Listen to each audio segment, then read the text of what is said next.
Hello, my friend. I'm glad you're here again, giving yourself this moment of stillness. Before we begin, take a slow breath in. Let it travel through you, into your chest, your stomach, your thoughts. Then exhale, gently. Let the air leave without resistance, taking a little noise with it. Now, we can begin. Why do we miss people who no longer belong in our lives? It's a quiet ache, the kind that doesn't shout, but hums softly in the background of our days.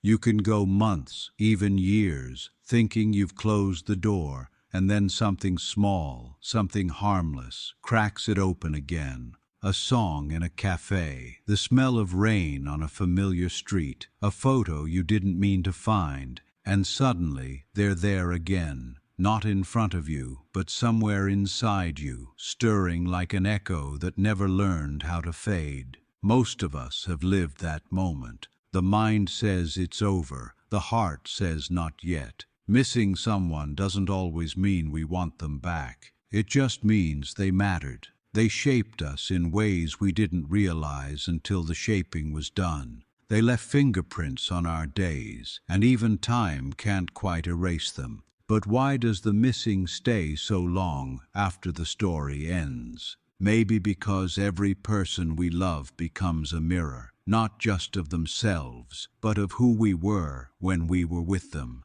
When we lose them, we don't only lose them, we lose the version of ourselves that existed in their presence. There was a softness that only came out around them, or a courage, or a kind of laughter that doesn't sound the same with anyone else. And so, when they go, that part of us feels gone too. We start to wonder if we'll ever see that version of ourselves again.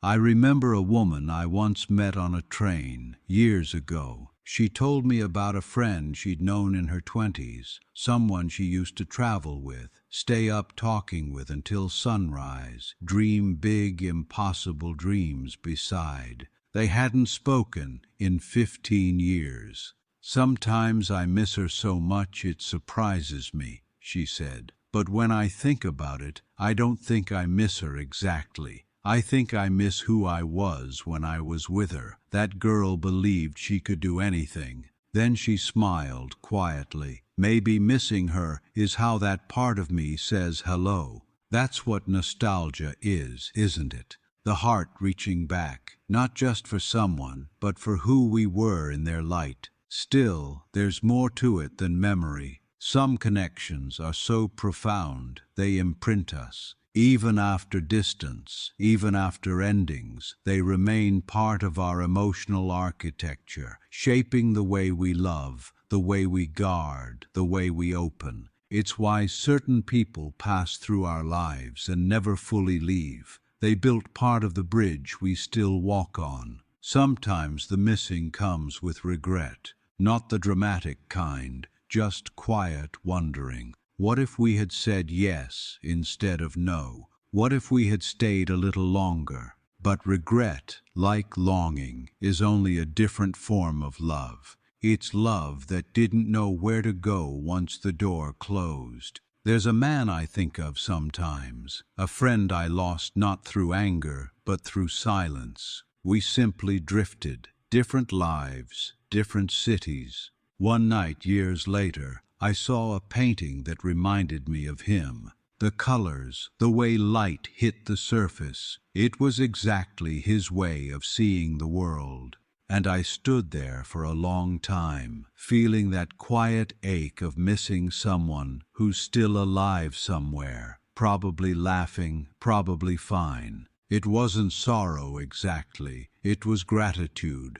Gratitude that I had known someone who could change the way I see color forever. That's what missing can be, a form of remembering that says, "Thank you for existing in my story." But not all missing is gentle. Sometimes it's sharp, like a bruise you keep pressing just to see if it still hurts. Sometimes it comes after endings that weren't chosen, a breakup, a falling out, a loss.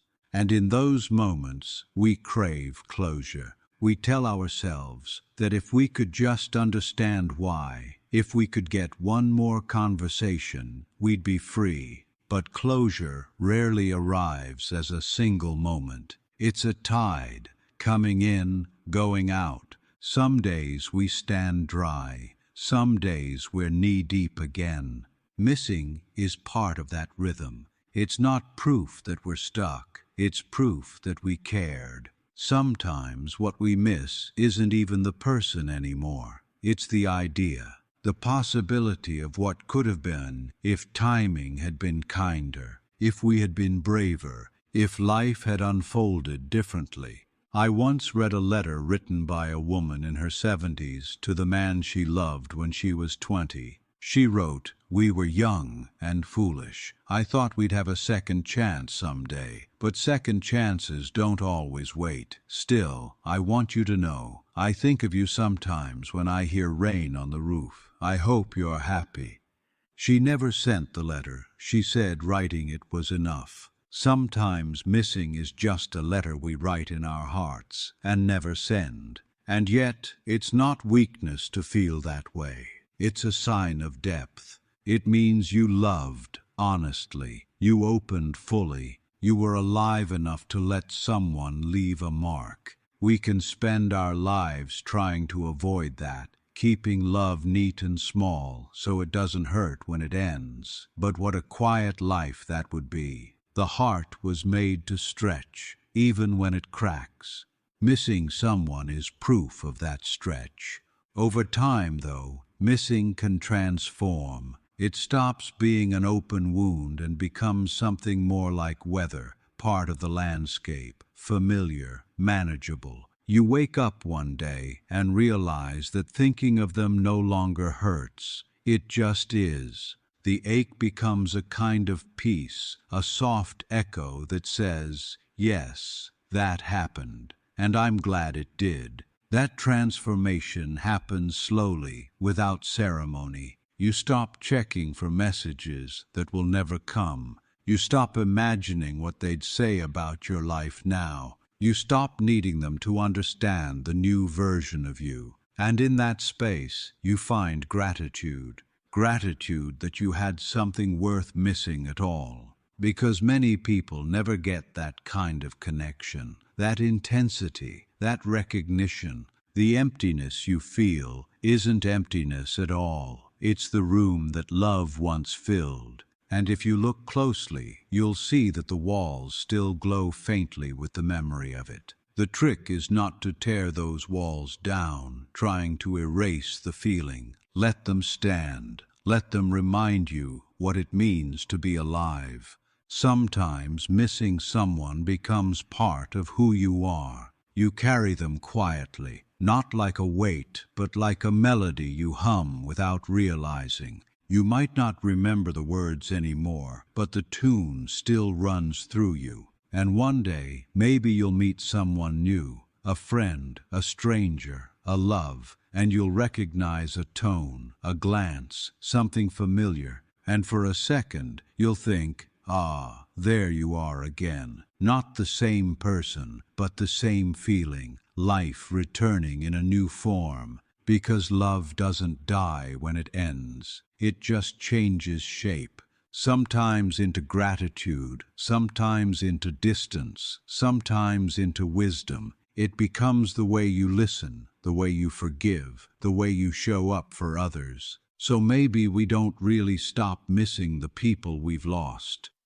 Maybe we just learn to carry them differently. The longing softens into understanding. The ache becomes tenderness. The absence turns into space where new life can grow. And when someone crosses your mind again, as they will, don't rush to push it away. Just smile at it, like hearing an old song you used to love. You don't need to play it again. You just need to remember that once it meant something true. Missing someone isn't a flaw in healing. It's part of love's long echo, a sign that you once had the courage to feel deeply, to risk being known, And that courage doesn't disappear, it becomes you. So take another slow breath. Let it in, let it out. Somewhere within that breath, between the holding and the release, there is space for both love and letting go. That's where peace begins.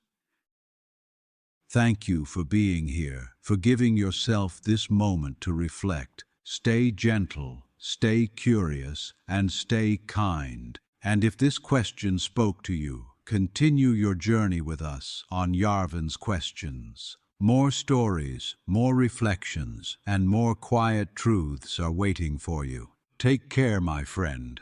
Until next time.